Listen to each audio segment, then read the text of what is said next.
नमस्कार दोस्तों, मैं आशा करता हूँ कि अभी तरी बेहतरीन चल रही होगी। आज मैं लेके आया हूँ आप लोगों के लिए मैथ्स बाय ऑप्शन। मतलब मैथ्स के कुछ क्वेश्चन ऐसे होते हैं लगभग 40% कि आप उसे ऑप्शन से कर लूंगा, भले आपको उसका सॉल्यूशन ना आए, बस उसे आप ऑप्शन से कर सकते हो। बहुत ही सिंपल तरीका बताऊंगा और ऑप्शन से आपके दो फायदे होंगे। एक तो आपका टाइम बचेगा और दूसरा चीज क्या होगा कि आपको अगर क्वेश्चन नहीं आता है, उसका सॉल्यूशन नहीं मालूम है, बट अगर आप ऑप्शन से करना जानते हो, ये ट्रिक जानते हो, तो आप ऑप्शन से कर लोगे। तो ये दो फायदे हैं। और इससे पहले मैंने यूपी जीके का कुछ पार्ट्स कराए हैं, जैसे लोक नृत्य हो गया, लोक उत्सव हो गया और घराने हो गए, तो उसकी बहुत इंपॉर्टेंट ट्रिक बताई थी। आप उसको देख लेंगे तो कभी नहीं भूलेगा। उसको आपने बहुत प्यार दिया, तो इस वीडियो को भी ऐसे ही प्यार देना, अच्छे से लाइक कमेंट कर देना, उससे मुझे प्रोत्साहन मिलता है मेरे भाई। टाइम अभी बहुत कम है, आपका भी हमारा भी, तो टाइम को बचत करते हुए वीडियो को तुरंत स्टार्ट करते हैं। तो भाई जो पहला क्वेश्चन है मैं आपको साइड में लगा देता हूं, मैं लिखूंगा नहीं बोर्ड पे क्योंकि भाई बहुत टाइम लग जाएगा। तो साइड में स्क्रीनशॉट लगा दिया, एक बार देख लीजिएगा। किसी दो अंकों की संख्या एवं संख्या के अंकों को परस्पर बदलने से प्राप्त संख्या का जो योग है 110 है। तो भाई इसका एक ऑप्शन हो गया 38, एक हो गया 73, एक 48 और एक 84। पहले ऑप्शन को अगर हम लेंगे 38, तो मतलब ये अंक हो गया, दो अंक की संख्या होगी और इसके अंकों को हम बदल देंगे तो 83 लिख देंगे। मतलब 8 इधर 3 इधर, इसको हम जोड़ेंगे तो भाई 8 3 11, 8 3 11 12, 121 आएगा। तो ये हमारा गलत हो गया। फिर हम 73 को लेंगे, 73 और इसके अंकों को बदल देंगे 3 और 7, तो ये हमारा 110 आएगा। बिल्कुल राइट आंसर है, मतलब 73 हमारा जो होगा राइट आंसर होगा। भाई जो दूसरा हमारा क्वेश्चन है, 3 अंकों की संख्या के अंकों का योग 14 है, दहाई इकाई से दोगुना है और इकाई सैकड़े की चौथाई है। तो देखिए सबसे पहले हम ऑप्शन लिख लेते हैं। तो इसमें जो पहला ऑप्शन है भाई हमारा 446 है, दूसरा 421 है, तीसरा 482 है, चौथा 842 है। मेरे भाई सबसे पहले आप एलिमिनेट कर दीजिए कि संख्या के अंकों का योग 14 है, तो ये तो मतलब 14 सही है। 4 2 8 1 9, ये तो गलत हो गया, इसको काट दीजिए। इसका भी 14 है, इसका भी 14 है। अब देखिए क्या करना है, बोल रहा है जो दहाई है इकाई से दोगुना है, दहाई इसका दोगुना है, ये तो गलत हो गया। ये भी एलिमिनेट कर दीजिए, खत्म हो गया, बचेगा हमारे पास 2। यहाँ बोल रहा है दहाई इकाई से दोगुना है, तो ये तो 4 गुना हो गया ना मेरे भाई, ये भी खत्म हो गया। केवल एक ऑप्शन बचेगा 842। तो इस तरीके से एलिमिनेट करके जो मतलब क्वेश्चन बोल रहा है, आप एक ऑप्शन को पकड़ के उसी बेस पे करते चले जाए, आपको ऑप्शन मिल जाएगा मेरे भाई, आंसर जो भी आपका राइट होगा। भाई जो तीसरा क्वेश्चन है, एक कक्षा में लड़कियों की संख्या लड़कों की संख्या से 5 गुनी है, निम्नलिखित में से कौन सी संख्या कक्षा के कुल बच्चों की नहीं हो सकती है। तो मेरे भाई देखिए, जो बॉयज़ हैं जो गर्ल्स हैं, इनका रेशियो क्या दिया हुआ है कि जो लड़कियों की संख्या लड़कों की संख्या की 5 गुनी है, मतलब लड़के 1 हैं, लड़कियां 5 गुनी है, संख्या से 5 गुनी है, ठीक है, ये बोल रहा है। तो इन दोनों का जो मतलब सम होगा 6 आएगा ना। तो मतलब जो इसमें ऑप्शन दे रखा है, जैसे 35, 24, 42, 30, 54, आपको ये देखना है कि कौन सा 6 से नहीं कटेगा, क्योंकि इनका जो योग होगा ये 6 से कटना चाहिए। उसका कारण क्या भाई, जैसे मान लीजिए अगर मैंने पकड़ लिया 30 है, तो ये 6 से कटेगा 5 बार में। तो मतलब जो ये लड़कियाँ होंगी भाई, ये आपकी यहाँ पे 25 होंगी और लड़के 5 होंगे, तभी मिल जाएगा। अब जैसे मान लीजिए जो नहीं कटेगा, जैसे 35 नहीं कट रहा, तो इसका यही आंसर है।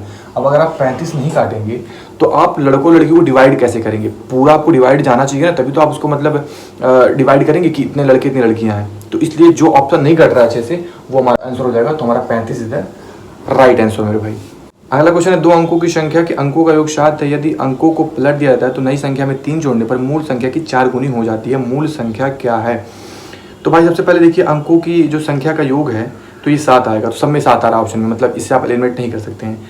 बोल रहा है कि जो मतलब अंकों को पलट दिया जाता है तो जो नई संख्या में 3 जोड़ने पर मूल संख्या की 4 गुनी हो जाती है। तो हमने ले लिया। तो मान लीजिए कि बहुत सारे ऑप्शन है, तो आप थोड़ा सा मतलब जैसे अभी तो आप मतलब समझ रहे, तो थोड़ा मैं धीरे बता रहा हूँ, बट आप जब थोड़ा सा मतलब इसको प्रैक्टिस कर लेंगे, समझ जाएंगे ना, तो आप इंस्टेंट कर देंगे। तो हमें देख के ही मालूम चल रहा है कि जो लास्ट डी वाला ऑप्शन है हमारा 16, इसको हम अगर पलट दें 6 1 कर देंगे, प्लस 3 जोड़ देंगे तो ये 64 हो जाएगा। तो मूल संख्या 16 है, इसका हम 4 गुना करेंगे तो 64। वही बोल रहा है कि मतलब अंकों को पलटने से प्लस 3 जोड़ने से जो हमारी मूल संख्या की 4 गुनी हो जाएगी। तो वो तो हो गया 16 चौका 64 और प्लस 61 प्लस 3 64।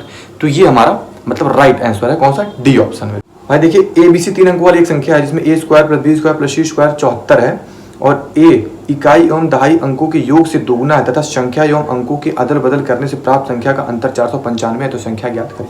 भाई नेक्स्ट क्वेश्चन है, ABC 3 अंकों वाली एक संख्या है, एक ऐसी संख्या है जो जिसमें A² + B² + C² = 74 है। A इकाई व दहाई अंकों के योग से दोगुना है तथा संख्या एवं अंकों के अदल बदल करने से जो प्राप्त संख्या होगी उसका अंतर 495 होगा, तो संख्या ज्ञात करिए। देखिए भाई मेरे, सबसे पहले यहाँ पे एक ऑप्शन एक वो दिया हुआ है इक्वेशन की A² + B² + C² = 74 है मेरे भाई। तो मान लीजिए हमने पहली संख्या ले ली, 813 दिया हुआ है पहले ऑप्शन में, तो मतलब ये बोल रहा है जो ए पे है, ए पे मतलब 8, ये बी प्लस सी मतलब 1 प्लस 3 4 का 2 गुना है तो 4 गुना 8, ये तो हमारा सेटिस्फाई कर रहा है ना पहला, ये तो सही है। इसके बाद भाई देख लीजिए कि आप A square plus B square plus C square करने पे 74 आ रहा है कि नहीं, तो ए स्क्वायर मतलब 8 स्क्वायर 64, 1 का स्क्वायर तो 1 होगा, 3 का स्क्वायर तो 9 हो जाएगा मेरे भाई, तो ये तो सही आ रहा है, 74 ही आ रहा है, ये भी सेटिस्फाई कर रहा है। एक और बता रहा है कि मतलब जो संख्या है और उसके अंकों को अदल बदल करने पे जो संख्या आएगी उसका अंतर है जो कि 495 दिया होगा। तो जैसे मान लीजिए यहाँ पे 813 है, ही संख्या को अदल बदल कर देंगे, ठीक है, तो 3 1 8 कर देंगे भाई, इसको हम करेंगे 13 8 5 हो गया, इसमें 9 और ये आपका 4, ये भी सेटिस्फाई कर रहा है 495। तो हमारा जो ए ऑप्शन है ये पहले में ही मिल गया। तो ऑप्शन से अगर आप चाहेंगे, देखिए मैं आपको बता रहा हूँ, थोड़ा स्लो बता रहा हूँ क्योंकि मुझे आपको समझाना पड़ रहा है, बताना पड़ रहा है कि क्या तरीका है, बट आप जब इस चीज़ को जान जाओगे, अप्लाई करने लगोगे, 1-2 बार मतलब इसका यूज़ कर लोगे, तो आप इंस्टेंट मतलब विद इन 5 to 10 सेकेंड मतलब इसके अंदर ही आपका मतलब आंसर आ जाएगा, क्योंकि ऑप्शन से करने का यही तो फायदा है मेरे भाई, टाइम भी बचेगा और प्लस अगर आपको सॉल्यूशन नहीं भी मालूम है तो ऑप्शन से कर लोगे, क्योंकि ये बहुत सिंपल क्वेश्चन है। अभी मैं आपको बताने वाला हूँ एचसीएफ एलसीएम के भी जो क्वेश्चन है वो कैसे ऑप्शन से करने हैं। बहुत से लोग क्या करते हैं भाई, लासा मासा में फंस जाते हैं, बट ऑप्शन से बताऊंगा भाई, ना निकालना पड़ेगा ना कुछ, वैसे तो आपको 2-3 मिनट लग जाता होगा, बट ये मुश्किल से आपको 10-15 सेकंड ही लगेगा भाई। एलसीएम एचसीएफ को ऑप्शन से बताने से पहले उसका एक बेसिक जान लीजिए, क्योंकि बहुत इंपॉर्टेंट, अगर आप बेसिक नहीं जानेंगे तो दिक्कत हो जाएगी। एक बार देख लीजिए, देखिए एलसीएम और HCF बहुत शॉर्टकट में बता रहा हूँ मेरे भाई, क्योंकि रिवीजन नहीं कर रहा हूँ, आपका तैयार होगा मैं जानता हूँ। तो देखिए HCF क्या होता है ना कि मतलब HCF बोलते किसको हैं, तो जैसे मान लीजिए 2 संख्या दी गई है मतलब XY, एलसीएम वो संख्या होती है जिससे मतलब जो XY से कट जाए, मतलब छोटी से छोटी संख्या जो XY से कट जाए, मतलब एलसीएम ऐसी संख्या है जो छोटी से छोटी संख्या हो जो XY दोनों से कट जाए, विभाजित हो जाए। और HCF ऐसी संख्या है, जैसे मान लीजिए XY का आपको HCF निकालना है, तो बड़ी से बड़ी ऐसी संख्या जो इन दोनों को काट दे, मतलब कोई भी संख्या हो, जेड हो कोई भी हो, तो बड़ी से बड़ी ऐसी संख्या हो, बड़ी से बड़ी जो इन दोनों को काट दे, और ये छोटी से छोटी जिसको ये दोनों काट दे। ये हमारा मतलब HCF LCF का बेसिक है। अब मैं आऊंगा कि ऑप्शन से करना कैसे है। तो क्वेश्चन देखिएगा स्क्रीन पे कि 56 84 112 का लाशा क्या होगा, एलसीएम क्या होगा। तो भाई देखिए, अब एलसीएम निकालने के लिए ना मैंने आपको क्या बताया कि सबसे छोटी से छोटी ऐसी संख्या जो मतलब जो नंबर्स दिए हैं उनसे वो विभाजित हो जाए, मतलब 56 84 112 से ऐसी कौन सी सबसे छोटी संख्या होगी जो तीनों से विभाजित हो जाएगी। तो सबसे पहले हम मतलब एलसीएम में सबसे छोटे ऑप्शन पे जाते हैं, सबसे छोटा ऑप्शन जो मतलब ऑप्शन में दिया हो एलसीएम के लिए। तो सबसे छोटा ऑप्शन मान लीजिए 168 है, हम 168 से अगर हम काटेंगे, सबसे पहले 112 56 और 84 तीनों से कटना चाहिए। तो मान लीजिए सबसे पहले हम 112 से देखेंगे, तो ये तो जाने से रहा, क्योंकि भाई 112 दोनों तो 224 हो जाएगा, 168 तो आएगा नहीं। फिर हम इससे बड़े नंबर पे आएंगे जो ऑप्शन में दिया है 210, ये भी हमारा 112 से नहीं जाएगा, इसको भी हटा देंगे। इसके बाद मेरे भाई मैं आऊंगा 336 पे, इसके बाद वही 336। अब 336 से अगर मैं 56 84 और 112 का भाग लगाऊंगा तो ये 56 से तो जाएगा 6 बार में, 84 से जाएगा 4 बार में, हाँ 25 सही है, और 112 से जाएगा मेरे भाई 3 बार में। तो ये तो डिवाइड कर दिया ना, मतलब 336 को 56 84 112 तीनों डिवाइड कर रहे हैं, तो मेरे भाई यही आपका राइट आंसर है। मतलब एलसीएम में आपको सबसे छोटे ऑप्शन को उतारना है। भाई एक क्वेश्चन और ले लेते हैं एलसीएम का, जिससे आपको क्लियर हो जाए। 24 36 40 का लाशा क्या होगा। तो देखिए सबसे छोटे ऑप्शन पहले उतरेंगे, 120 सबसे छोटा ऑप्शन है। 120 में 24 का भाग चला जाएगा, 40 का चला जाएगा, बट 36 का नहीं जाएगा। 240 से चेक करेंगे तो मेरे भाई 24 से जाएगा, 40 से जाएगा और 36 से ये नहीं जाएगा। इसके बाद मेरे भाई फिर लेंगे 360, 360 में 36 से भी जाएगा, 40 से भी जाएगा और 24 से भी जाएगा। तो हमारा इसका जो ऑप्शन मतलब राइट जो आंसर होगा 360 होगा मेरे भाई। तो इस तरीके से आपको एलसीएम का ट्रिक अप्लाई करके एग्जाम में बहुत कम टाइम में, अगर आप इसका एलसीएम मतलब बाई मेथड जाओगे ना तो थोड़ा सा मतलब आपको 2-3 मिनट लग जाएगा। और ऐसे तो मैं बता रहा हूँ तो टाइम लग रहा है, बट आप जब मतलब खुद से करोगे, प्रैक्टिस कर लोगे, मुश्किल से 10 सेकंड से 15 सेकंड से ज्यादा नहीं लगने वाला इस क्वेश्चन में। इसके बाद भाई एक क्वेश्चन लेते हैं एचसीएफ का, जिसमें 595 और 252 का मासा निकालना है, एचसीएफ निकालना है। तो देखिए सबसे पहले इसमें एचसीएफ में मैंने क्या बताया था कि सबसे बड़ी से बड़ी संख्या जो उन दोनों को काट दे, जैसे 595 और 252 को सबसे बड़ी संख्या कौन सी होगी जो इन दोनों को काट देगी, तो ऑप्शन में सबसे बड़ी लेना है।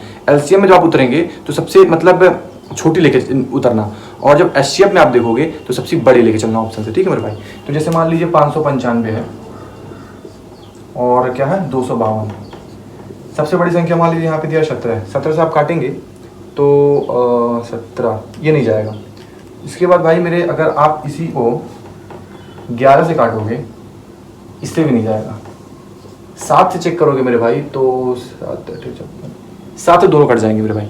तो मतलब ये है ऑप्शन से करने का तरीका, इंस्टेंट आप पता कर लोगे। अभी तो मैं आपको बता रहा हूँ, फिर भी थोड़ा स्लो बता रहा हूँ। आप खुद से करोगे तो इंस्टेंट आपको ऑप्शन देखते लग जाएगा कि हाँ ये कटेगा कि नहीं कटेगा, कौन सी मतलब वो ऑप्शन होगी, तुरंत आप इंस्टेंट आंसर कर दोगे 10 से 15 सेकंड में। ऐसे भाई देखिए मैं आपको बता दूं कि ऐसे एक ही नहीं, ऐसे जितने भी चैप्टर्स हैं मैथ में, मोस्टली कई सारे मतलब क्वेश्चंस में अप्लाई हो जाते हैं ट्रिक, जो कि आप ऑप्शन से कर सकते हो। सब में तो नहीं लगता, बट हाँ मोस्टली में लग जाता है मेरे भाई। तो अगर आप थोड़ा सा मतलब मैथ्स के बारे में थोड़ा नंबरों से खेलना जानते होगे तो हर चैप्टर में लगा लोगे। 2D 3D में भी लगता है, मेंसुरेशन में भी, और इसके बाद जैसे प्रॉफिट लॉस हो गया, परसेंटेज हो गया, मतलब सब में मतलब कुछ क्वेश्चन ऐसे होते हैं जो आप ट्रिक से कर सकते हो, मतलब ऑप्शन से कर सकते हो मेरे भाई। बस उसका थोड़ा आपको नॉलेज होना चाहिए। तो भाई सबका नहीं बता सकता, क्योंकि ऐसे बहुत सारे चैप्टर्स हैं और मुझको उस तरीके का मतलब क्वेश्चन ढूंढना पड़ेगा जिसमें मतलब अप्लाई हो जाए। तो उसके लिए भाई थोड़ा सा मेरे को टाइम लग जाएगा, और अभी जानते हैं कि एग्जाम मतलब बहुत ज़्यादा करीब आ गया है, तो बहुत टाइम नहीं स्पेंड कर पाऊंगा। बस थोड़ा सा मैंने आपको एक जैसे एक आइडिया दे दिया कि मतलब इस तरीके से आप कर सकते हो। तो अगर आपको इस तरीके से क्वेश्चन एग्जाम में आता है तो एक बार आप ऑप्शन से ट्राई कर लेना, बहुत ज़्यादा टाइम मत वेस्ट करना। अगर लग जाता है ऑप्शन से तो मच एंड गुड, अगर नहीं लगता है तो कोई बात नहीं, वैसे भी आप छोड़ देते, ऐसे भी छोड़ दोगे, बट मोस्टली चांसेस होते हैं कि आप ऑप्शन से कर लोगे। बस थोड़ा सा आपको नॉलेज होना चाहिए इसके बारे में। और अभी तो मैं नहीं बता सकता, बट एग्जाम जब हो जाएगा इसके बाद मैं प्रॉपर अच्छे अच्छे वीडियोज लाऊंगा ट्रिक से, कि मतलब आप लोग को पूरी तैयारी प्रिपेयर्ड करा दूंगा पहले ही। मतलब एग्जाम मतलब कोई भी आप दोगे, इसके बाद भी जो दोगे उसके लिए बहुत अच्छे से मैं तैयार करा दूंगा। तो मेरे भाई इस तरीके से इस वीडियो को यहीं खत्म करते हैं। और भी कोई डाउट होगा आपको तो टेलीग्राम पे आप मेरे को पूछ लेना, जिसका लिंक डिस्क्रिप्शन में है। और मेरे भाई वहाँ पे मैं PDF वगैरह इंपॉर्टेंट डालता रहता हूँ, उससे आप जुड़ जाए, बहुत बेनिफिशियल होगा मेरे भाई। और इसके बाद मेरे भाई कोई भी दिक्कत हो तो कमेंट सेक्शन में कमेंट कर देना, और एक प्यारा सा कमेंट वैसे भी कर देना मेरे भाई, और लाइक कर देना, ताकि मुझे एक प्रोत्साहन मिले कि हाँ मेरे भाई बहन को ये वीडियो अच्छी लगी हो, और तो मैं आप लोग के लिए और वीडियोज़ भी लाऊंगा। तो भाई मिलता है नेक्स्ट वीडियो में, तब तक के लिए bye bye and take care.